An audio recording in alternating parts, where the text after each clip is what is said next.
and welcome to another fantastic episode of Sound Out. Got an incredible guest today, author and addiction specialist, among many more hats that he wears. But welcome to the show, Chris Stewart. How are you, my friend? Dude, I'm doing awesome. Jesse, thanks so much for having me on the show, man. This is a big honor for me. I love all the stuff that you do.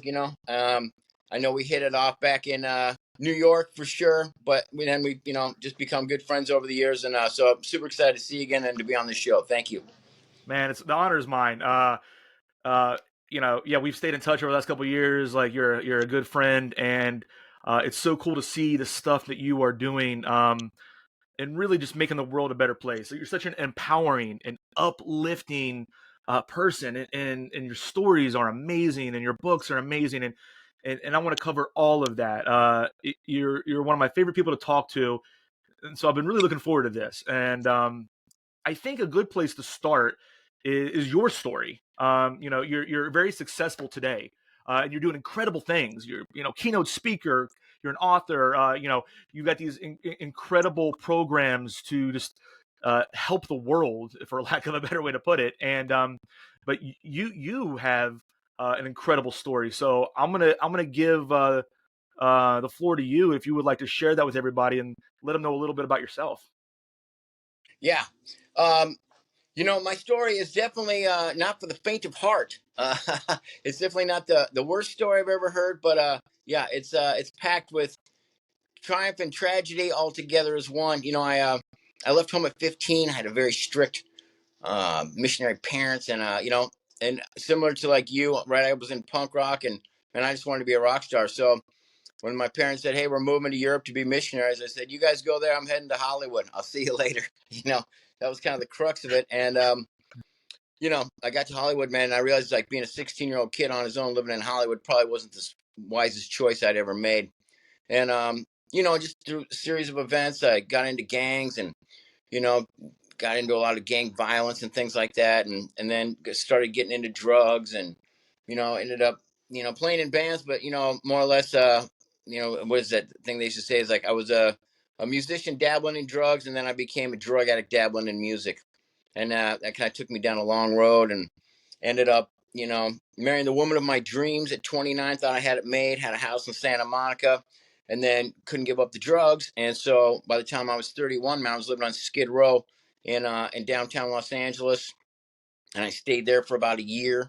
And and I got some help from my sister eventually, and just rose back up, man. Became a firefighter and was doing all these great things, and decided I could pick up a drink again, and that ended my career as a firefighter. And moved to Vegas, and spent about 2 years there. Just why would I move to Vegas, right? If you're anybody that has any type of substance abuse issues, do not move to Vegas, right? That's Yeah, like the that's a tough town to yeah. to do Even if that you're in. Yeah. issues, it's a tough town. But if you got some issues, or Fair enough. Yeah, fair enough. and then, but I ended up, hit another rock bottom in Vegas, and ended up moving out to San Diego, man, with basically like the clothes on my back about 14 years ago, and since then, I've turned my life around, and gotten clean and sober, and worked with a lot of youth organizations. I wrote 2 books. I'm, like I said, a keynote speaker. I've spoken all over the world, over probably hundreds of thousands of people at this point. Been on numerous podcasts. My heart's just helping people, not just with addiction issues, but leadership, personal development. I'm the district chairman for the Interact leadership programs for Rotary International currently. I got my own therapy practice, private practice. I work designing curriculum for treatment centers all over the country. And, in the meantime, doing that, I'm also the New Orleans Saint Santa Claus. And and I love to still jump in the pit at Hatebreed and Agnostic Front, and all that on the weekends. So it's a Oh, busy schedule. I love it, my man. You're living life, and we're gonna talk about the music here a little bit later because there's no way we can have you on here and not chat a little bit about our shared love of punk rock and rock and roll. For sure. Yeah, but I mean, and for those that thought that I was just blowing smoke when I said that you've led an interesting life and you had a great story to tell, I mean, now they know. You know what I mean? And they're like, "Oh, okay, Jesse wasn't lying. Like Chris is the real deal. He's been through the ringer and he came out the other side better than most." And what I want to know is, was there a singular moment uh, where you decided once and for all, this is not the path that I want to go down? Or was it a series of events? I mean, I imagine, and correct me if I'm wrong, it's one of those things where you just have to feel it. You have to know it, right? Other people can't say it for you, right? Yeah. That's a great question. And first off, I just want to say my life is so blessed, and I give God all the credit, because I tried to be a rock star for decades and that didn't work. And I tried to do a lot of, be fire, like all these different things, firefighter, rock star, author, all these different things. And not all of them are successful, and so the success I have today is completely hinged on my service to other people. I'm just going to be 100% transparent with that.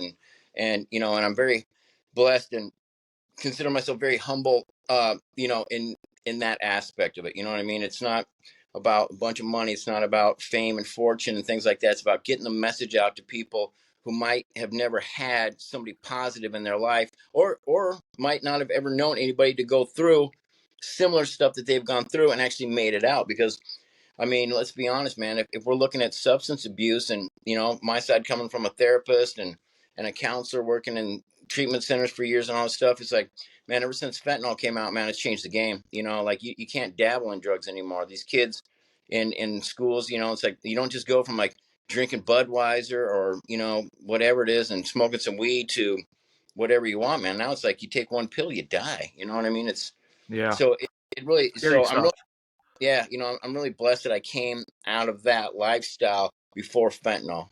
I'll say that to begin with. But getting back to your question, it's interesting, right? Because I was just talking about this yesterday to somebody, and there is no cure for addiction, right? Like we don't, as a society, we have a lot of options, but we don't have like a for sure thing where we can say, hey, are you ready to turn your life around?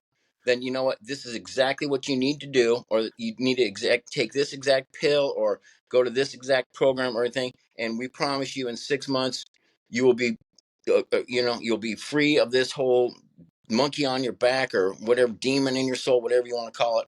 And you'll be able to move forward in life and be somewhat successful and be in great relationships and be a better parent and be a better partner. And we just don't know, right? We got treatment centers, you got 12-step recovery, you have you know different kinds of modalities, right? We got therapy, we got shock treatment, we got I mean, there's all these different things, and we don't know what works for each person. Each person is different, and I think that's a big part of the challenge. Now for myself, you know I was laying in bed on February 7th, 2010, in Las Vegas, strung out on Oxycontin, drinking around the clock, like literally incapacitated in my bed, unable to get out of bed without drugs or alcohol. And even then, it was a small window, right, to get more. And then I'd be back in that bed.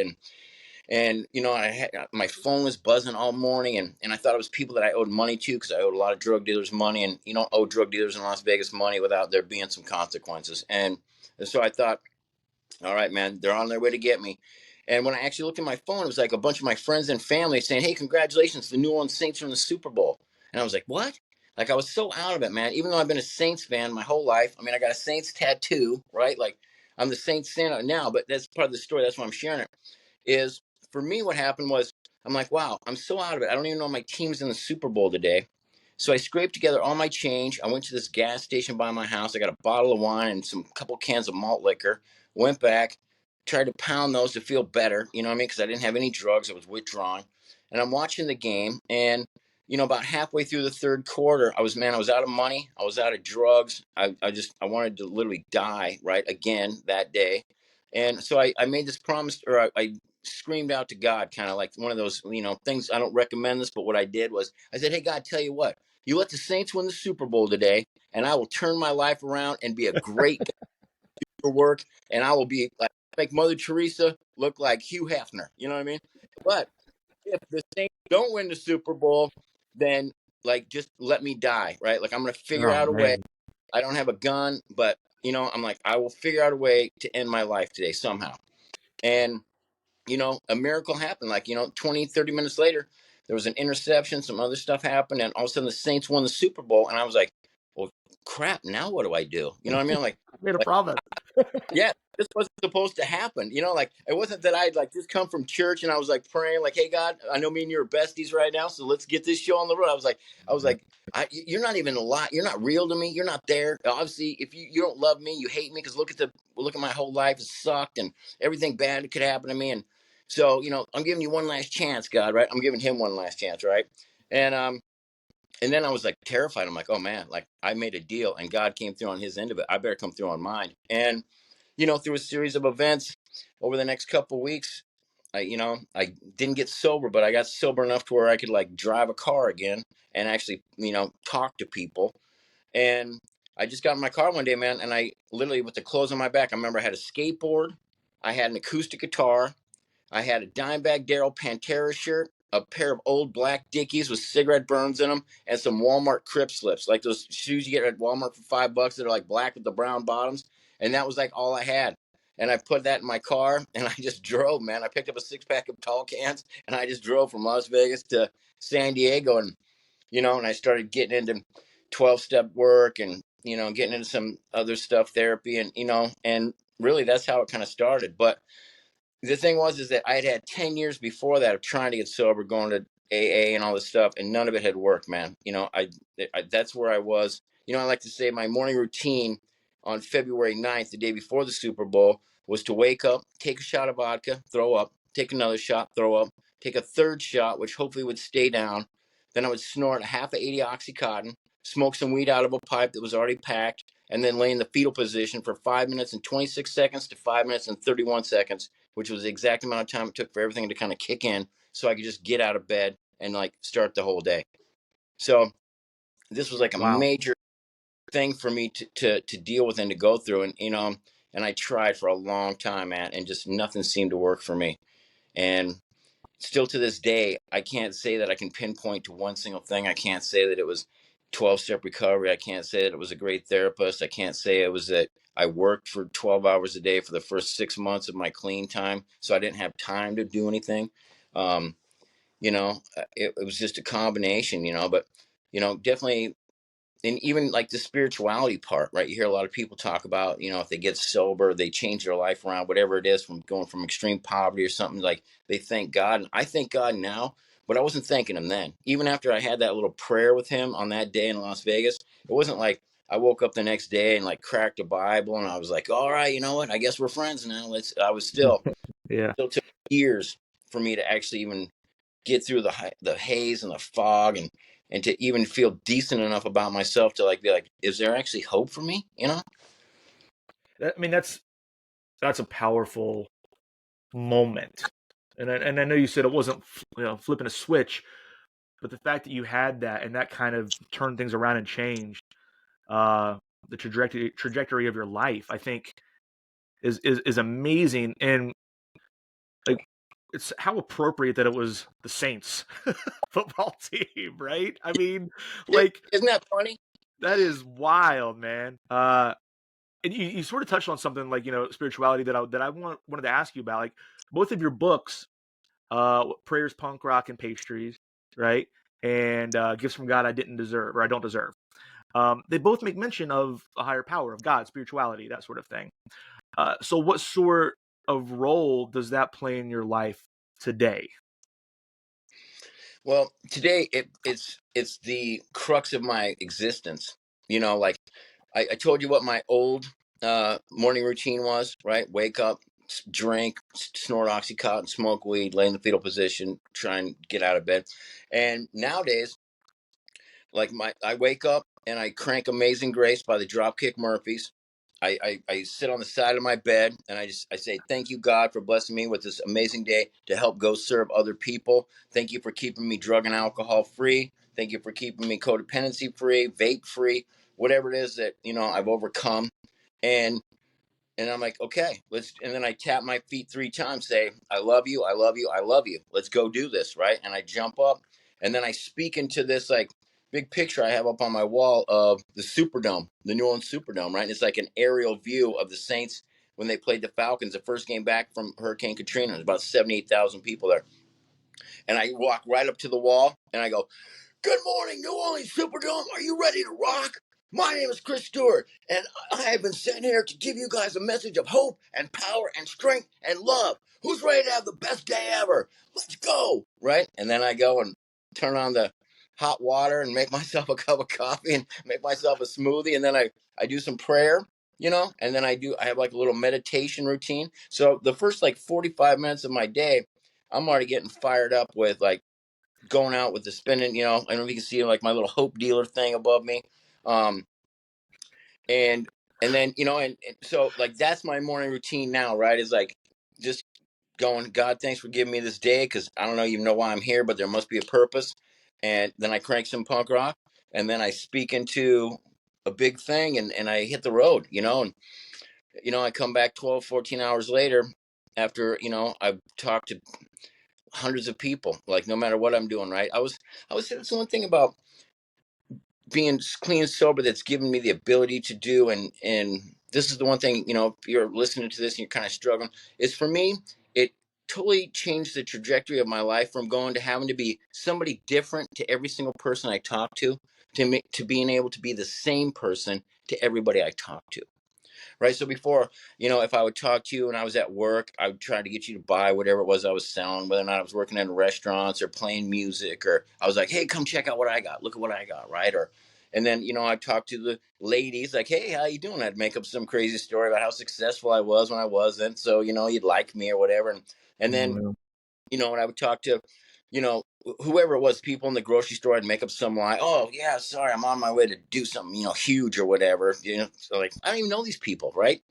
But now, the same way I'm talking to you is the same way that I talk to people at my church. It's the same way that I talk to people in treatment centers. It's the same way that I talk to high school kids.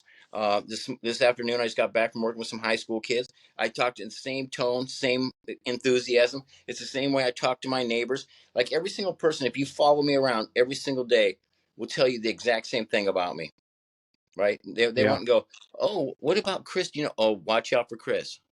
He's a Yeah. smooth talker, right? Yeah. They want to be like, Chris, man, that guy's out of his mind, right? He's always positive.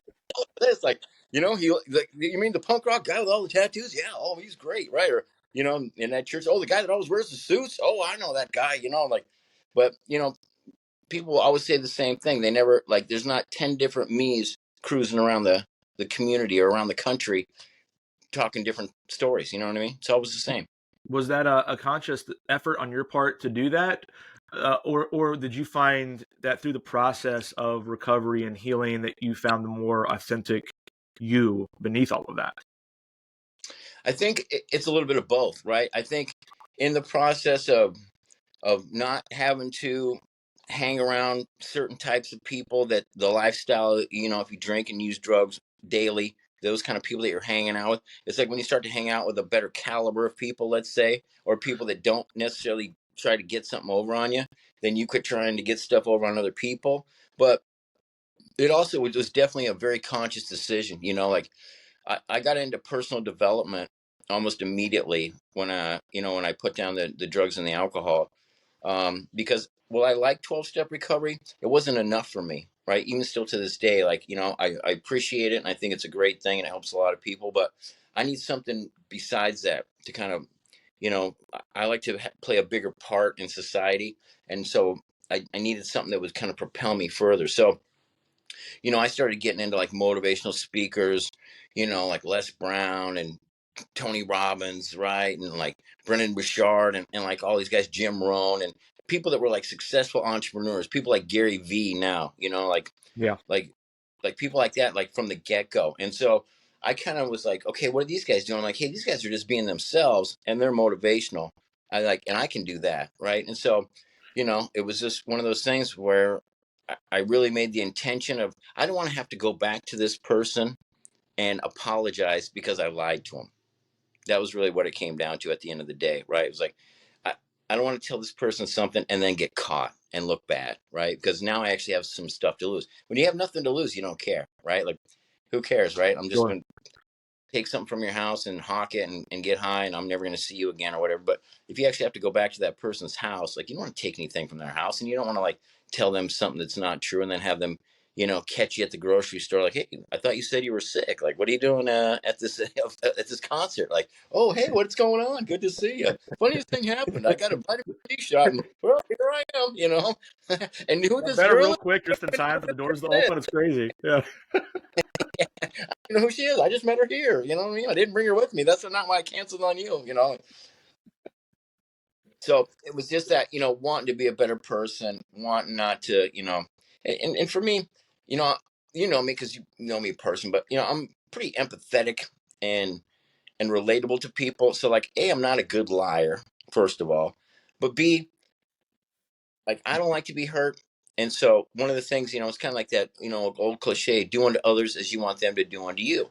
So when I got out of that lifestyle, like I didn't want people to keep doing that to me. So I was like, well, that means I'm gonna have to step up myself, and I think that's definitely a really hard part for people, anybody, in today's society of always trying to compare themselves to other people and going off social media and like, oh, this guy has this, and so I'm just gonna copy and paste what he said on my thing, and hopefully that'll work for me, and then you realize like you're being inauthentic, and people start calling you out on it, or whatever happens, and it's not a good feeling, right?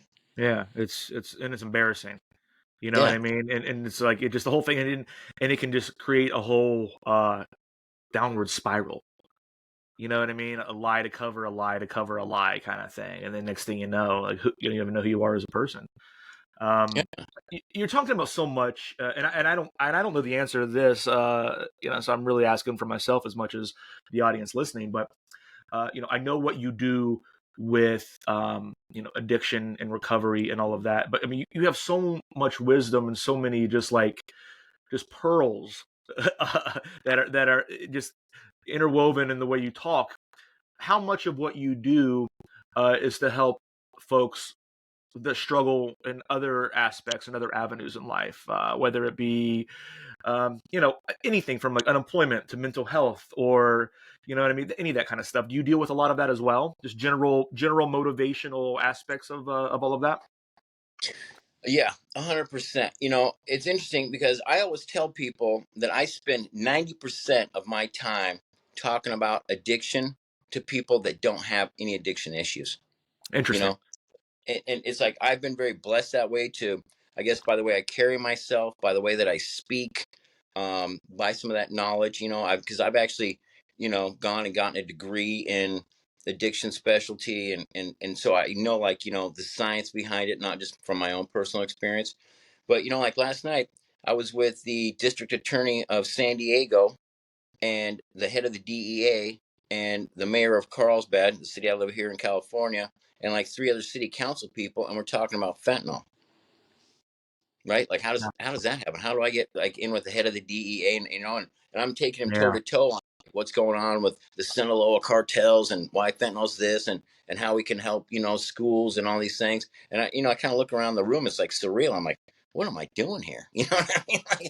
Like here comes Chris. He's our addiction specialist, right? I'm like, I always say I'm usually the only heroin addict in the room. You know what I mean? Like, and last week I was at this conference with Drew Brees from the New Orleans Saints, and Oh Gary yeah. Vee was there, and Miss Oh, cool. USA, and I'm still looking around like, what am I doing here? You know what I mean? Like, here comes Chris. Like, hey everybody. They're like, we don't really know what you do, but we just love it. Come on in. You know what I mean? Like, I got like no credentials. We're sitting around the coffee table, like, so you guys still bummed that Slayer's not making a reunion tour? They're like, what are you talking about? I'm like, who's Slayer? I'm like, oh, let me play something for you. Like, wow, that's really heavy. Like, that's really, how do you listen to that? And I'm just like, That's oh why I man. love you, man. That's why I love you. It's amazing. Yeah.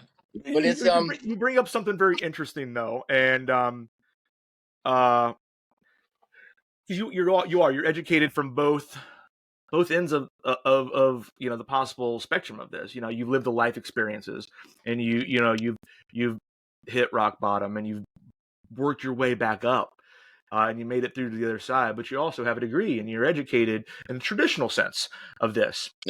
Um, I would think, and I don't know anybody else in my life, and I don't know how many people there are out there in the world that are in a similar situation as you, but I can't imagine it's a ton.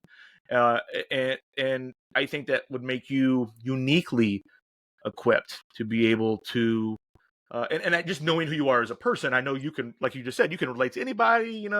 Yeah, kings and queens, and the homeless person down the street, right? And you can fit in and just with them and just be on a personal level with them. But I know you have this unique ability to relate to people. Do you attribute that to seeing both sides of this, or where does that come from? I mean, I know obviously before you answer that, I know um, that gave you some of the tools to help other people, right? But I guess I'm talking more about just being able to have that commonality. You know what I mean? Yeah, you know, it's such a great question, right, Jesse? And one of the things that I think really for me is, and I hope this makes sense to the people that are listening, but usually your biggest tragedies or the hardest things that you deal with in life are where you find the gold. And I know people hear people kind of say that, and most people are like, well, I don't want to go through what you went through, Chris, to, like, I don't know if I could make it out, or I don't want to have to go through that just to be a good person, or to help people, right? And I'm like, and you don't have to. But in my instance, like, even as a kid, like, we were pretty poor, and so, like, I would, hang out with the poor kids, right? And then we were very religious, so I'd hang out with, like, kind of like the Christian kids. But then when I went to school, I was a really good athlete. So then I would get to hang out with, like, the jocks, or like the popular kids, you know what I mean? Because, like, I was a good enough athlete to hang out with them. And so I kind of always had to wear a bunch of hats around people. And then, when I got into music as a teenager and playing in punk rock, man, that's really what kind of elevated me to be able to relate to anybody, right? Because, like, punk rock kids, man, are a very special breed of people, right? It's like they go through a lot of tough stuff, but yet you will, and I say this all the time, mosh pit mentality. People ask me, what's the most supportive community, Chris? That's where I want to go. And they say, is it 12 step? Is it, religion or church? And I say, no, it's punk rock. I said, because if you go to 12 step recovery and you fall down, people always ask, what'd you do wrong? Oh, you didn't call your sponsor? Oh, you didn't go to enough meetings? Oh, you didn't read the big book? Oh, what was it that you didn't do? That's why you failed. Not, are you okay? Right? And then it's the same in a lot of religion. That's a great point. That's a great point. Yeah. Is the and I don't mean to interrupt you, but I just wanted to let you know, like, how much I dig what you just said.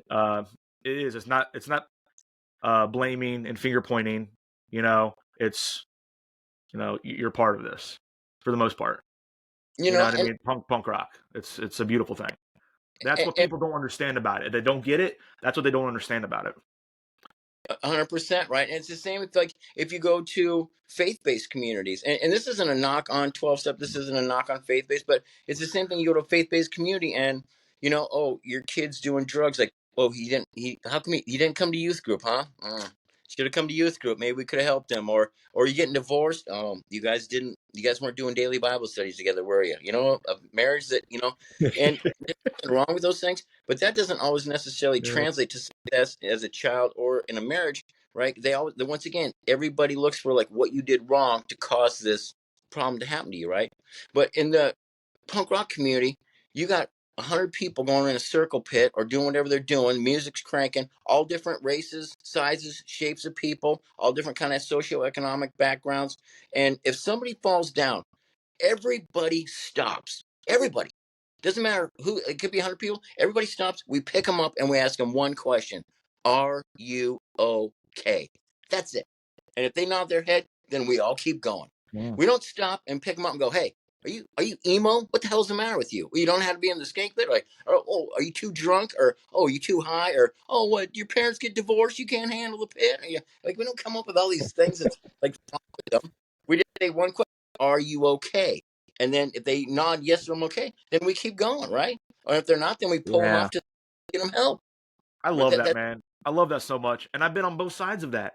You know how many yeah, times, like, like I could have just gotten the absolute shit beat out of me because I fell in a pit when I was younger. You know what I mean? I had this very specific memory, and I talk about this a lot. You are able to put it together in a way more, like, articulate and eloquent way than I ever could, and I really appreciate you putting in that beautiful package like that. I usually just tell people this story, and and what you said, sums that up perfectly. Is this is 20 some years ago? I'm at a Rancid show, and I'm in the pit, which I did a lot back then in my younger years when the back didn't ache as much the day after. and I had a Rancid show too. I already know what you're going to say. Go ahead. right, yeah. So I'm in there, and I'm having a good time, and it's rowdy, it's fast, it's rough, and there's a lot of big dudes in this pit, and if they wanted to, they could clear it out like it ain't no thing.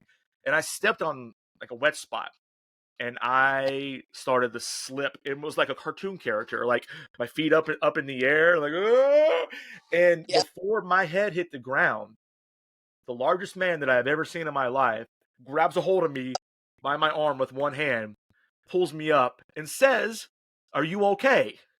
Swear to God, I mean, like I swear, and I'm like, "Yeah, man, thank you." And then that was it. It just like right back into it, and I would have cracked my head open. I would have got stepped on. You know what I mean? And I never forget that. I don't know where that guy is, but thank you. Yeah. And that sums up the beauty and the positivity and the acceptance and the love and everything that's great and everything you just said. And I'm sure that you've been in similar situations as well. Yeah. Numerous times. And I had a whole stage diving incident with Rancid about 20 years ago too. And it was, I didn't nobody caught me. Right. Like, everybody was catching everybody. And I was like the last guy. And, and I was I did like one of those, like, catch this on video. You know what I mean? Like the feet were out, the arms were out. Like, this is going to be great. And like everybody else had, like, all the hands were filled. And they're like just looking at me, just watching me. It's like, Like, oh, bam, but oh, you know, this is like, when I call my book Prayers, Punk Rock, and Pastry, part of that whole process, right, is that part of my spirituality actually comes from punk rock, right? And it comes from the hardcore movement, because when I was a kid, everybody else turned their back on me except for my punk rock friends, right? And there was we can go back and forth on the story about, I walked out, my dad, gave me an ultimatum. It was up to me, like, I was given a choice and I chose something that had consequences. But the thing was, is, you know, I've never not had that in the punk rock community. You know what I mean? And it's gone through its phases, man. I mean, I've been around since like the '80s, literally. So, like, I've seen it come and go, and I've seen the different types of music, and just the way that it's created. But at the end of the day, I would say prayer is my first, because in the situation that I got myself into with addiction, there was only one thing that could have saved me, and I was, what we like to say, I was beyond human aid. So there was no amount of, like, songs I could, there was times I'd go through withdrawal. I just put on Rancid, Let's Go, and I would just, like, play it over and over and over, trying to get through these withdrawals for days. But even that wouldn't help me stay sober or get sober, right? So when I say the prayer, that's always God, like, doing something that I couldn't do for myself, helping me, like, finally beat this heroin addiction and beat this alcoholism and all this stuff. And then the punk rock is like, that's where my heart's at. You know what I mean? It's like, I these are my do. people. This is Yeah. where I get the biggest inspiration. Like, nothing will get me as fired up as, like, going to a great show, man, and seeing those guys, and friends of my bands and all that. And then the pastry was when I helped start this. I started my own bakery because I loved baked goods, right? So, like, I love cupcakes and cookies. I always have as a kid. We'd be on tour, and everybody else would be buying alcohol, and I would always save a couple bucks and, like, go to some bakery and, like, try donuts in every city, right? So I can tell you, like, every donut shop from, like, San Diego to, like, Syracuse. You know what I mean? Like, and Wait, best donut city in the country, in your opinion? What's the best donut city?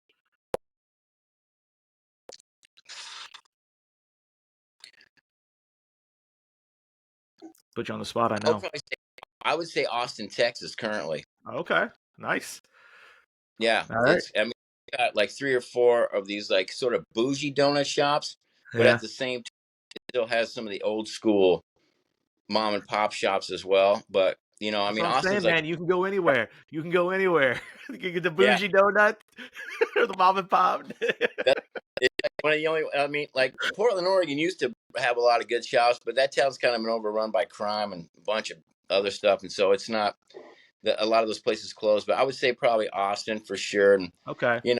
there's definitely little spots in every town, I think, that have some good Sure. stuff. But and that was Portland my comes to thing. mind for me as one, but I am because I used to live in Oregon briefly at one point in my life, and Chicago is another one that I would think of. I haven't been to Austin, Yeah, so that's good to know. It's on my list. I think I'm gonna hit it up next year. Is the hope? I would definitely put Chicago in the top like three for sure. Yeah, I wanted to hear. Um, I wanted to hear your thoughts. So like we got one that I didn't know about Austin. That's shout out to Austin and their donut capabilities. yeah, seriously, I mean, like they're just crushing it out there, man. I'm Yeah, pleasantly surprised. And that's the thing too is like, so when I created this baking company called Buns and Roses, right? It was like right. part rock and roll, and then my love of sweets, and I self-taught myself how to do everything, and then I turned it into a program to help at-risk kids learn how to bake so they could get jobs, right? Like at Starbucks or whatever, they could work for me doing these private catering gigs, and that was all started by just baking cakes for people in 12-step recovery on their sober birthdays, and then people started ordering them, and then next thing you Beautiful. know, I'm Sonoma, right, which is like this high-end kitchen retailer on the mall, teaching cupcake classes, right? Chef Chris, and I got everybody's got Buns and Roses shirts on, and I always say the only way that like I'd have all these little kids come in, and I would always have to say, so to get their attention, I would say, okay, I'm going to say this is the magic words, let's rock. And when I say that, you guys be quiet. And so, like, if you ever see some of these videos of me doing these cupcake classes, I'll be doing it, and the kids I'm like, kids, let's rock. And they'll be quiet. And they'll say, now you say it. And all these like little 6-year-old kids, let's rock. You know what I mean? And we'll Awesome, go man. keep dating. And It's it was just awesome. cool. You know what I mean? But it's like, but that's part of like the pastry is the service, the punk rock is my heart, and the prayers is kind of like my soul or what keeps me grounded in it, right? So that's how I came up with the name of the book. But it's kind of how I do everything, right? Like my mission statement in life is to change the way that the world views addicts and the way that addicts view recovery. And that's how I live, right? It's like people, when they meet me, they have no idea I used to live on Skid Row. They have no idea that I had a crippling heroin habit for 15 years, and like they have no idea about any of this stuff in the past. They just go, wow, this guy, he knows a lot about addiction. I'm curious, what I mean? They kind of figured out, but also, then he knows a lot about leadership. He knows a lot about personal development. He's able to like help our kids out. Like it's great. And then, so by the time they actually find out that I had that problem, they already trust me and love me or support me enough to where it's not like, oh, watch out, Yeah, right? Like put the put the jewelry away. Chris is coming over. You know what I mean? It's not it's like because I huge. I don't. mean, you're breaking down that stigma 100%. And then one the other, conversation at a time. It sounds yeah, like. and, Yeah, and the other stigma that I'm breaking down is that you know what, like if you quit using drugs and drinking, like you can crush it. And a lot of yeah, times people, they just, if they don't use drugs or they don't drink or whatever, that they're going to just be boring and lame and their life is going to suck. I'm like, dude, not for people that have problems with it, right? It's like I never want anybody to demonize alcohol and drugs, and I don't want anybody to like think that they're bad. I'm like, you know what? They serve a purpose in society, and there's plenty of people that can do small amounts of them recreationally and have a great day, and then still carry on as great human beings. And there are other people that do a small amount, and it takes over their life and sends them to a place worse than hell. And those are the people that I want to show, like, hey, listen, man, like the drugs and alcohol aren't helping you. You know what I mean? Like yeah. you have nowhere to live. Nobody trusts you. You live in your car. Probably it's not going to hurt you to give up these drugs and alcohol. Like that's not going to make your life any worse. You know what I mean? Like, Right. but but the thing is, right? And this is kind of like a quick psychological thing. Is it's a choice to start using alcohol and drugs, right? It just is, right? So it's Yeah. like if you never put that in your body, then you don't have the chance for addiction. But if you do put it in your body and you have some kind of untreated traumas or insecurities or fears or things in your life, and that alcohol or drugs changes the chemistry of your brain, right? It releases more endorphins, more you know of these things in our brains, right? That makes us feel good. And so if you are used to feeling like crap or any of these things, and you take alcohol, drugs, and you feel good about yourself, it becomes a survival mechanism. In order for you to feel good, you need to put that in your body. And then you become physically dependent, and then you get into a world of hurt. But you're still a good person on the inside. It's just what you chose to get over your anxiety or depression. It's almost always self-medicating, Jesse. That's the hard part about addiction, is that most of the time people did it because they had no other options and they didn't know how to get out of the way they were feeling, and they didn't realize that they were going to become physically addicted to it, and it was going to destroy their life. That's the heartbreaking thing about it. Yeah. Yeah, I mean, that's a good point. I doubt people often go into it thinking, I'm going to destroy my life. I'm going to become addicted to this. You know, Yeah, 100%. it's just dabbling, with something, like you're hanging out with your friends, you try something, next thing you know, I mean, who knows where it could go depending on what it is. Like you said, kids today, and just anybody today, like messing with stuff like one shot and you're done. It Yeah, it could kill you. yeah. It's interesting to see when I talk with kids how like most of them don't even want to do drugs, right? Like, because like, oh, I don't want to die, right? So it's not even about like having fun anymore. And a lot of times it's also with drinking, you know what I mean? I mean, there's still obviously going to be kids out there that do stuff, and and most of this, it's really also heartbreaking. Just is that most of this is all based in America, you know? Like when I go to Right. Australia, I go to Australia. When I go to Prague, Czechoslovakia, when I go to other countries, they don't have this problem, right? Because and this is an important part, and if you're struggling with this, please listen. But the alcohol and the drugs are never the problem. They're always the solution. That's the thing most people don't understand. All right. It's like if you take away the drugs and the alcohol, that doesn't help that person be a better person unless they actually work on what was underneath that the alcohol and drugs were helping them get through, right? But the other thing, and this is the thing that most people don't understand that I think is so key, is that most people that have drug and alcohol problems don't have a problem with the substance as much as they have a problem with being sneaky. See, because what happens is that as a teenager, when in other countries, you're allowed to openly drink with your family, right? It's like a rite of passage. Hey, here's a beer. We're in Germany. We're at the pub, you and your dad and your uncle, and we're watching a football match on TV, and you can have a beer or two, but you don't get out of control. So your body gets used to the way alcohol affects you, right? And you don't have to worry about it. But in America, what do? We get a 12 pack from an older brother. We go out behind the woods and we chug all 6 beers at once because we're afraid we're going to get caught. And that changes the trajectory and the way that the chemicals are in your brain. So then the alcohol becomes, it's always like you have to sneak it, right? Even if It's the you're a association of the two. teenager, yeah, It's the everything you do, alcohol or the drugs or whatever with the sneaking it, and then it's forever connected. yeah. And then it's Yeah. like, and then you get away with it, then you think you can keep getting away with it, right? Like, oh, I had 3 beers and I came home and my mom didn't even notice. So now that's my new bar, right? Like I can go out and get 3 beers and then come home and mom will never know, right? It's not like you could go Yeah. out and enjoy a beer or whatever. And it's just the way the culture is, right? I'm not knocking either one, but it's just interesting. Like I was in Australia. We had 100,000 drug overdose deaths in America, 2022, and out of that, 75% or so were fentanyl based, right? And most of those were accidental, like people didn't even know they were taking fentanyl. Yeah. I Yeah. went to Australia last year, and I was trying to work with the city of Brisbane about with some youth programs, and and I was telling them like, okay, listen, we tell me about all your fentanyl stuff, and like, what are you talking about? And I googled it, and they had, we had 80,000 fentanyl deaths in America. You know how many they had in Australia? This many, zero, Wow. not one, So because explain.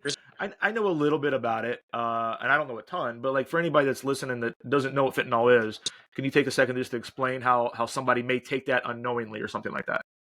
yeah, absolutely. Let's do that real quick because this is a for sure thing.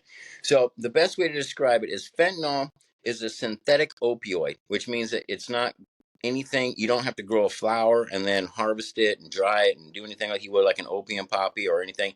It's made it was made in labs in China as a tranquilizer for elephants. That's how it started back in the 70s. And then they started shipping it to America, and then the cartels got involved with China. And basically, what happens now is for the last 5 years, the overdose deaths have skyrocketed because now it's made by people that aren't pharmacists in garbage cans like crystal meth in Mexico by the cartels. And what they do is they press it in pills. Typically, that's the way you can get it. They also cut it with crystal meth, or they cut it in crystal meth. But the thing you need to really be aware of is that any pill you get nowadays will have some kind of fentanyl in it, unless it actually comes from a doctor. So do not take them Wow. at all. Like you can't risk it. And things, the easiest way to describe it is it's almost like a chocolate chip cookie, right? Like each chocolate chip cookie has a different amount of chocolate chips in it, and you might get one that has 4 or 5 chocolate chips. You might get one that has 10.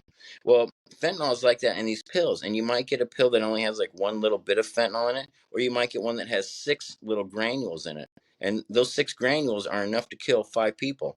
So even if you only do half the pill, you're going to die. And And the things that people might not even know that they don't know that there's any fentanyl in there whatsoever. In yeah, some of these exactly. scenarios, a lot of these scenarios is what you're saying. Because these cartels have made so much money from drugs now, they actually bought the sophisticated equipment that pharmacies use. So when they press pills, Wow, they just put all these different powders right in a pill press, pull it down like a waffle maker, and the pills look exactly the same way they do as when they come out of the pharmacy. And so, unbelievable. yeah, that's how all these people are dying. Most of these people don't know. They think they're taking like a Perk 30 or Yeah, they're taking or Xanax or anything, and they have no idea that it's pressed with fentanyl. And and there's no way, like, I mean, you can come back from a fentanyl overdose, but it's really hard, and nowadays, just to give you an idea, because I work with different fire departments around the country, and even like 2 weeks ago, I checked the log in like Detroit, right? Detroit, Michigan is one of the worst. And between Friday night at 6 p.m. and Sunday night at 6 p.m., they went on over 1,500 overdose calls. one of the worst in the Think, country. yeah. Yeah, wow. And you got to remember, fentanyl overdoses are almost always deadly. So that's not like 1,500 calls you go on like where it's a heart attack and the person's still alive. That's Yeah, 1,500 calls of where the person's probably already been dead for at least 2 or 3 minutes, and you got to try and bring them back with like Narcan, oh uh, god. or something like that. Thanks for breaking that down, man. That's scary stuff, but I think it's important for everybody to know that 100%, man. for sure. It's one of those things of where I mean, I get it, right? I was an addict for many years, but I mean, the thing is, it's you can't take the chance anymore. You just can't. No, You got to be really careful with anything you do, whether or not it's cocaine or crystal meth or pills or even weed. They found fentanyl in some of the weed nowadays. It's just you just really. got to be. In weed, Yeah, they find it in weed too, huh? yeah. Oh god. It's not in weed, but it will be soon. Because the thing is that and that's also how the cartels kind of brought it into America, was that they were cutting the heroin with it, not so much out here on the West Coast, because we had what's called black tar heroin, but on the East Coast they had what's called China white, right? So it looks more like cocaine, and that's what fentanyl looks like, is basically like a white powder. um, and so they could cut it in with that and make it stronger, but if you do too much, then you die, and that's why the East Coast was like probably 3 or 4 years ahead of the West Coast in fentanyl overdoses. Like the West Coast was the last to actually finally start getting fentanyl in it, but now it's here, it's everywhere, and it's just Jeez, something man. you got to be with. Yeah, that's scary. It's scary. I mean, there's no other way to put it. Scary. No, I mean, believe me, I sit in rooms almost every day with people that are lucky to be alive, or with parents like asking me, how do I get my kid not to deal with this? And I'm like, I don't know, man. That's a tough one, right? You got to and hopefully in a way this will create a whole generation of better parents, because you have to talk to your kids about this. Like, you don't have the option. It's not like talking about sex ed. It's not, what I mean? Like, this is Yeah. something literally kill your kid, and they might not even know. Like, you go to some friend's house, you're playing video games, and the kid's like, "Oh, I got a Xanax. You want to split it?" Oh, okay, sure, no big deal, right?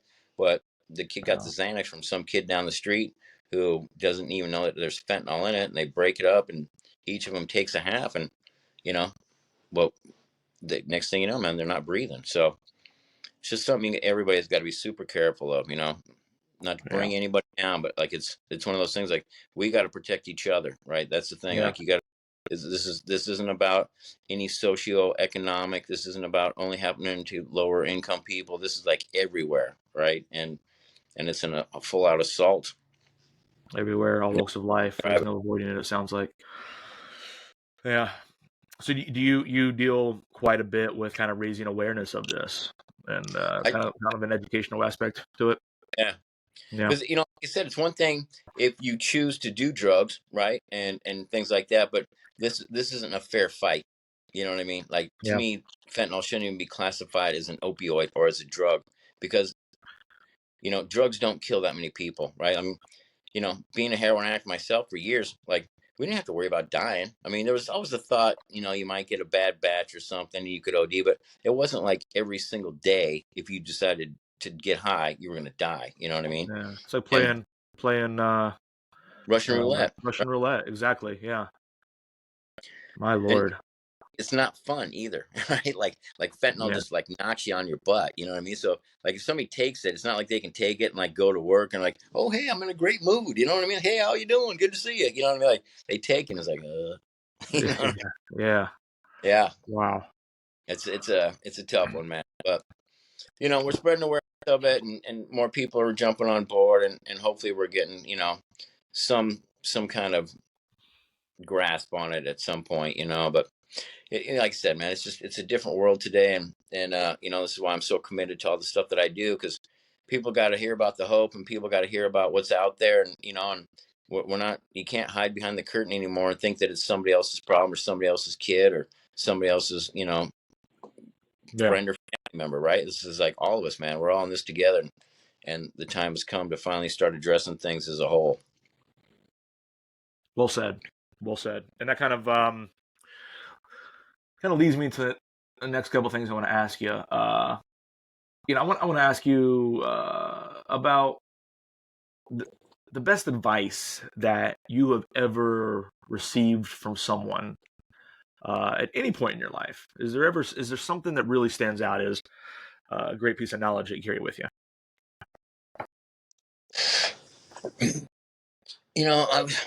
I've been given a lot of really good advice, I think, in my day, but one of the biggest things that I think for people, especially today, is don't judge a book by its cover.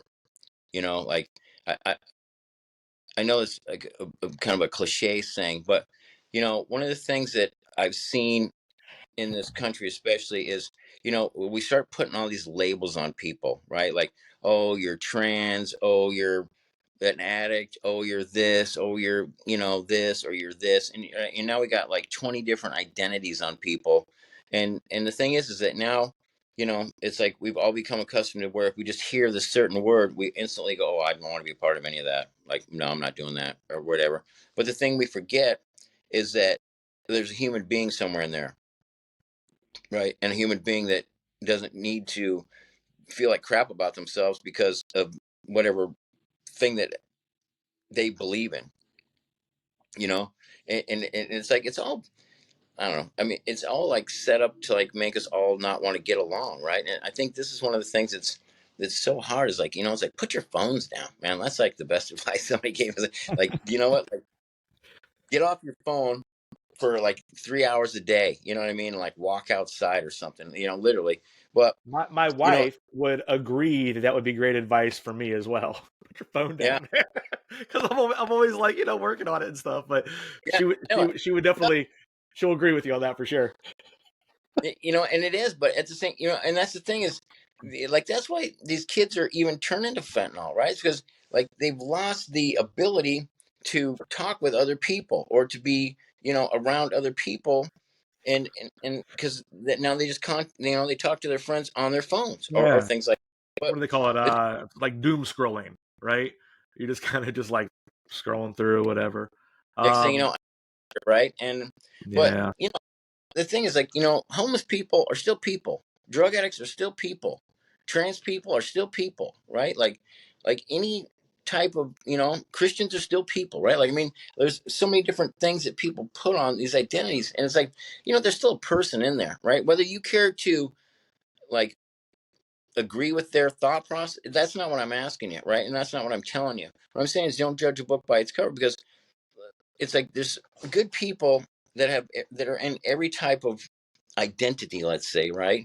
And sure. a lot of the times, you really miss out on getting some good advice or on being able to help somebody or to get and help yourself, because you put up these barriers based on what somebody else believes in, right? Like this doesn't make any. It's just, it's not a good idea.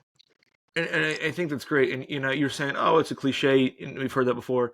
Yeah, but something like "Don't judge a book by its cover," people may have heard so many times that it doesn't resonate to what it really means.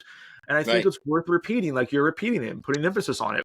And it's like, don't judge a book by its cover. You've heard it before. Sure. Think about what it really means. And I think all of us, and I'm guilty of this as well, you hear something that's quote unquote cliche, a saying that you've heard all your life, and you don't really think about what's behind it.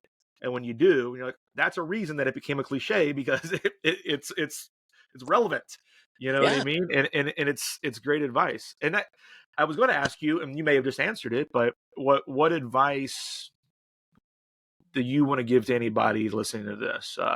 Whether it's somebody, just to be a better person, whether it's somebody struggling, whatever you want. Do you have something you kind of want to leave people with when they walk away from this? Yeah. One of my favorite sayings out of the Bible, right, is iron sharpens iron as one person sharpens another.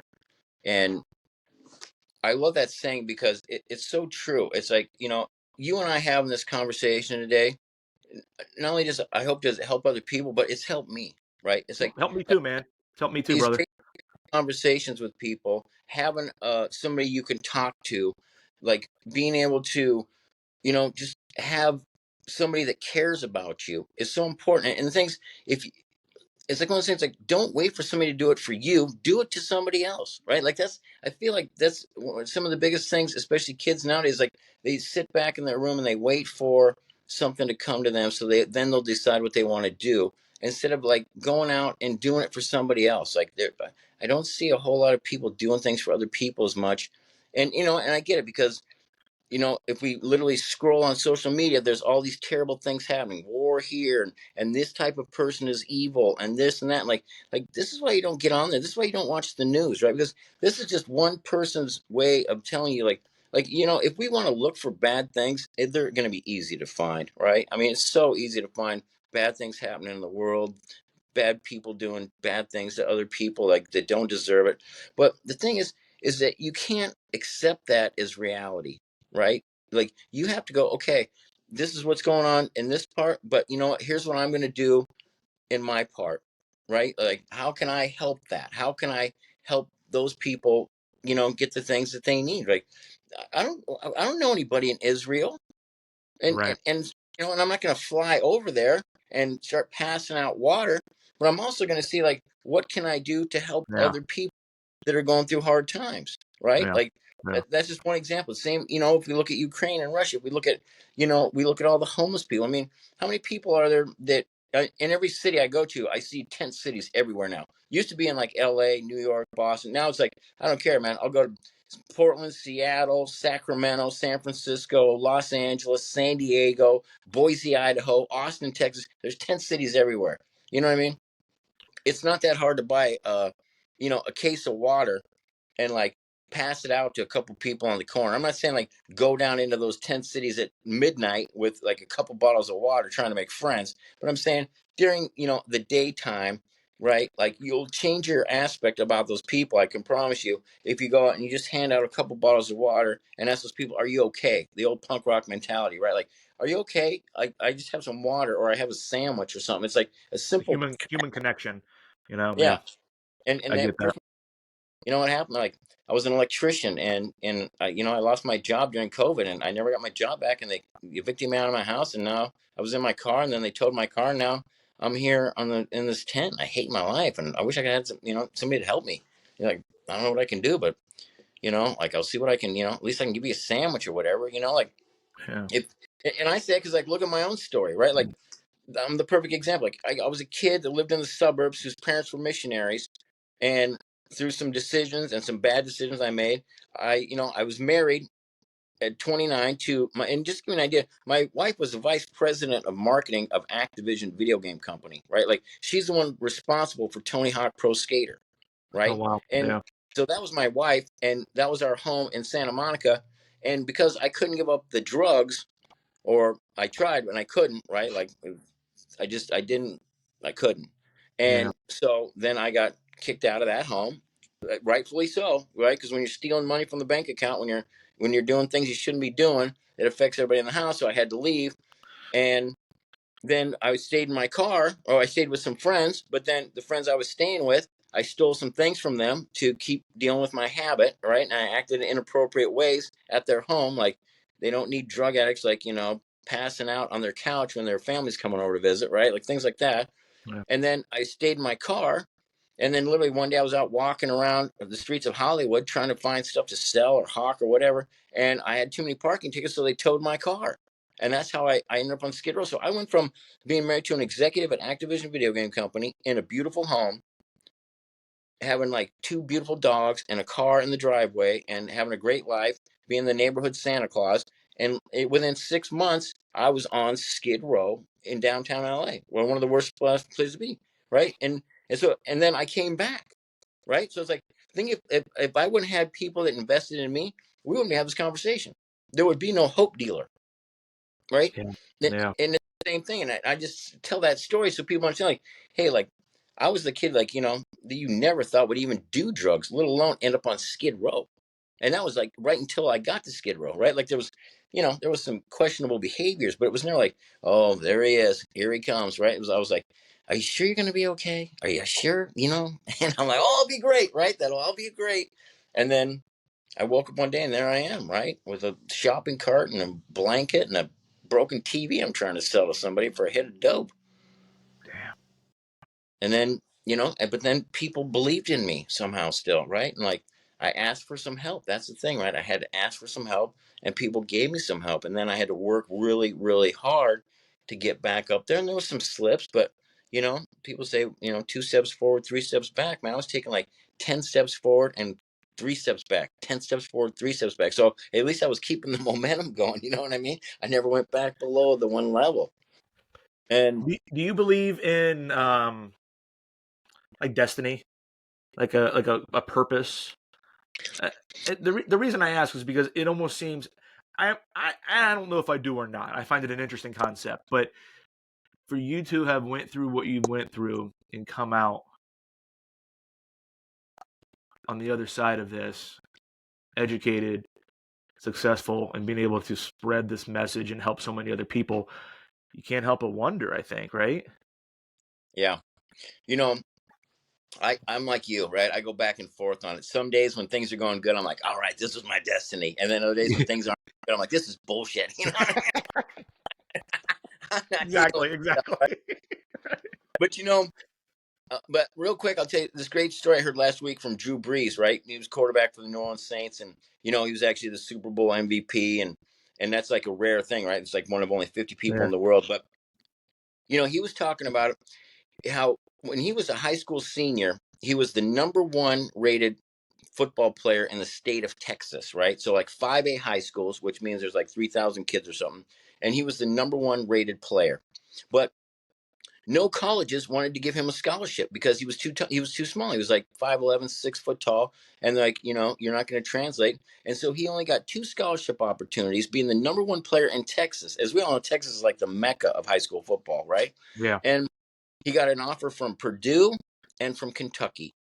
And he went to Kentucky, and the coach said, hey, listen, just to let you know, I've already got my starter for the next 2 years, so you're going to ride the bench. But in 2 years, as a junior, then I'll probably start you as a quarterback, right? That was, and then he went to Purdue, which is in Indiana, in the middle of nowhere. And this kid, he was coming from like Austin, Texas. So he'd never seen snow, nothing. He goes there in January, and the coach tells him, he says, listen, we got the worst football program in the country. This is my first year as a coach, but I love the way you play, and I'm going to base this team around you if you come here. So he went to Purdue. 4 years later, Drew Brees led his team in a bowl game to beat Ohio State, right? They were at the Big Ten, and he went all the way from 10th place to first place. And it was because he was at a college that, like, it was nothing, right? They could only go up. So he built it up. And then he got drafted by the San Diego Chargers. He was a backup for 4 years, saw like a few games, went out, one, like in his fourth season, the team was doing terrible, and so he knew he was going to get sacked. He got sacked like 5 times in one game. The last time he got sacked, they tore his rotator cuff on the field. They take him off the field, and he thinks this is it, right? The best I ever did. I was the best high school football player almost in the country. I went to Purdue. I won a national championship. Now I go to the pros, and now I tore my rotator cuff. I've never even got a start in the pros ever. He's out for an entire year. They do all this surgery. He rehabs it, and the Saints go, and then the Chargers dropped him. He kept saying, "Are you sure you're going to keep me on the team?" They're like, "We promise you." The minute Yeah. he got by medical staff. They dropped him. Yeah. He goes, and then he gets picked up by the New Orleans Saints, who at that time I was already a Saints fan. And back then they were like 3-12. That was like a winning season for us, right? Win 3 games, lose 12, right? Like we're the worst team in the league, literally. And he goes to New Orleans. We're starting with a team that's like nobody expects anything. And within 4 years, because that coach Sean Payton believed in him, he won the Super Bowl and became MVP. But if you look at that, like, how do you become an MVP when you go to one of the worst college football programs in the country, in the middle of Indiana, where the weather sucks and everything's crazy, Yeah. right? And then Yeah. you go to one of the worst teams in the NFL, and you look at that, right? And he says, if I would have gone to USC or Notre Dame, he said, I never would have played a game because of the caliber of other players there. They would have never even put me in the game. And the same if I would have gone to like the New England Patriots or the Chicago Bears or any of those teams. Like they already had quarterbacks for 10, 15 years. Like I was never going to get the opportunity to play. But because I went to the bottom of the heap in both things, I had to be the starter. And I was able to, once again, a man of faith, right? Same with, so it's just interesting to see, like I share that because I'm like, this is what I started off the whole conversation with. I'm like, Yeah. careful because usually the worst things that happen to you is what's going to lead you to the biggest gold. And for everybody, it's different, right? I mean, like I say, Drew Brees, he still got to go to Purdue on a full ride scholarship, right? He still got to Yeah. go to the Chargers, and he didn't have a horrible life. It wasn't like he got put in prison for 10 years for things. You know Yeah. what I mean? Yeah. But Yeah. but to him, those were the worst possible scenarios, right? Like going to a crappy college For and that then path to yeah, achieve what he wanted to achieve, it seems unlikely that you know what I mean? yeah. Yeah. That's a good story. Have you So ever done anything with the Saints? Any programs or any engagements or anything like that? Because I feel like that would be really cool for you, and also with your story. I mean, it's right there. You know what I mean? Or yeah, is that too personal?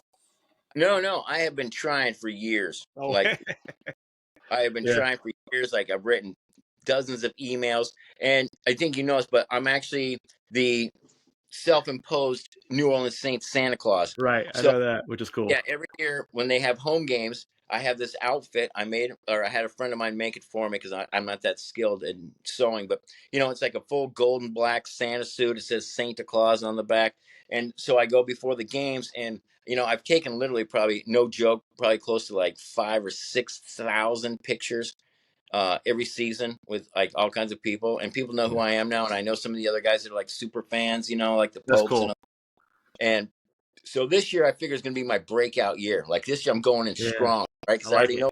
know, and I'm like I'm really going to try and do this whole social media thing and get the attention of the owners and see if I can't work it out. But it's it's interesting because I've been able to talk to a couple players over the years that were actually in that Super Bowl game that turned my life around. And I tell them the Yeah. story. I'm like, dude, you have no idea that day when you recovered that onside kick, I said I was laying in a bed, drug sick, and like I pray to God if He let you guys win that game, I was going to turn my life around and look at me now, right? And it's so it's like, I've gone and talked to some. I haven't actually got to hang out with Drew Brees himself and done this. Like we sit next to each other in conferences and we sit next to each other in church because he lives out here now and Mhm. stuff. But like I never get him alone. You know what I mean? He's always getting out of there right before like right before the bell rings. He skates out of the thing. I'm like Drew, like that.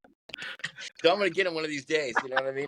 But but it's been a big hope of mine to to do that, and I'm actually looking at moving down around that area at the end of this year, Okay. which I think which will help me out quite a bit because obviously now I live in San Diego, so when I go out to New Orleans, I either fly or drive out there, and I'm only there for a couple days at a time. So it's you meet somebody and then like, oh well, meet come call me next week for coffee. I'm like, I'm gonna be back in San Diego, and so it's been kind of hard I think to yeah, if you're there, then the possibility I think increase right increases greatly. Yeah. right a little bit, and I'll get in there. That'd be cool, man. I feel like it's yeah, it's just a perfect marriage. You know Now what I mean? that would be destiny, sir. Yeah, yeah, right. With Well, that, well, sir. you'll be the first friend I call, and I'll tell you, hey, my destiny just happened, brother.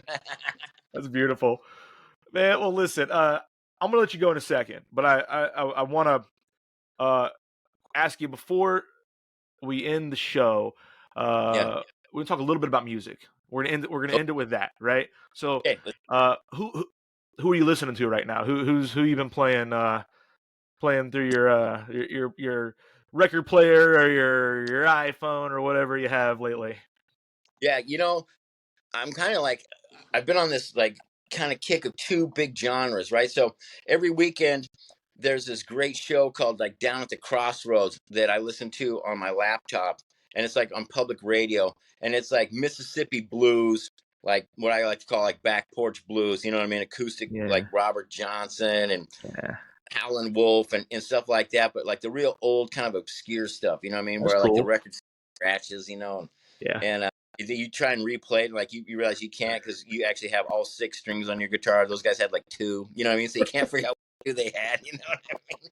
And it was like tuned down, and there was like a beer bottle involved, and uh, you know, toothless whistle. I'm like, I can't figure this shit out. I can't But do that. I'm doing that, and then I've always been big into hardcore. So right now I'm listening like Wisdom in Chains, Hate Breed, Parkway Drive, Bullet for My Wow, Valentine. cool. Um, and then I always do the old standards. Usually, like Saturday morning, I live right by the ocean here, by the beach, and so I do like a walk, and then I put on the oldies, as I like to say, right? So the old Pennywise, Social Distortion, Rancid, Dropkick Murphys, Loop. You know what I mean? And That's and my favorite stuff right there. That's my favorite stuff. Have you been to any shows lately? um, no, not really lately. Yeah, You know what? It's different nowadays because I don't know about like where you live, but where I live, we got these festivals. So like the bands don't come through like by themselves anymore. Now it's like Aftershock Festival, right? Which costs you like $600 for a ticket, but then you get to see like Guns N' Roses and Rancid and Parkway Drive all play on the same stage, and then the next day it's like Exodus and I don't know like Slipknot and yeah, you know. So it's like you get like 150 bands all come to these 3-day festivals, but like yeah. nobody ever comes like on their own anymore. You know what I mean? It's like it's hard I to think you see see bands. that everywhere. Yeah, Like you see that everywhere. It seems like, and to your point, like it makes it doable to see a lot of these bands you like, but they're so pricey. They're yeah, crazy expensive. My favorite festival is Riot Fest in Chicago, and yeah. that's That's great. have you ever been? Have you been to that? You know of it? Yeah. I know of it, but I've never actually been. I haven't been in a few years, but I've been like 5 or 6 times over the years. It's Yeah, amazing. It's amazing. They do it well. They do it right, and it's a super fun weekend, just filled with great bands. And it's like as you know, it originated as a punk festival, but they have other types of music. They'll have like like The Cure on there or whatever, or like the Foo Fighters, and just like other like rock bands. But they've yeah, always got a ton of great punk bands there, and that's a good one. It's usually a solid price point. You know what I mean? yeah, Maybe yeah. like 250 or three versus like six, seven, 800. You know? No, man. It's like, and the things they're sold out. I don't know. And where these people get? When did punk rockers become so successful? Because I'm like still trying. 50 years old. I'm like, where do you guys get all your cash? Like, oh, your parents bought it? Okay, now or something. I'm like, That- I try to get resentful, but I'm like, listen, man, what about us old cats that like raised you guys? Like, we need a discount. You know what I mean? Like, there should be like right. the punk rock discount should be like 40 and over. You know what I mean? Not like, I agree. The only yeah, reason you know about these bands is because of us. yeah, exactly. That's sort of We're the pioneers. You know what I mean? We used to get run over by like rednecks and monster trucks just trying to get to 7-Eleven. You know what I mean? Like, because we were listening to this music. Kids got it easy now. You know what I mean? oh man. Brother, I could talk to you for hours. I appreciate your time here tonight. We had some fun and we covered some heavy stuff and some important stuff, I think. So I thank you for sharing your story and some giving some advice to folks that might be going through some similar struggles. Yeah, 100%, man. It's always great to see you, brother. Anytime you want to chat, let me know. Hopefully, our paths will cross again sometime here in the next year. Like I said, I'm definitely going to be out and about traveling around the country again, probably coming up in like the first of the year. So I'll keep you informed and we'll figure out where we're going to be at. And maybe we'll meet up in Austin for a donut, a palooza. I love it, brother. I love it, man. That sounds great. Chris Stewart, everybody, thank you all for joining us on the show. Until next time, friends.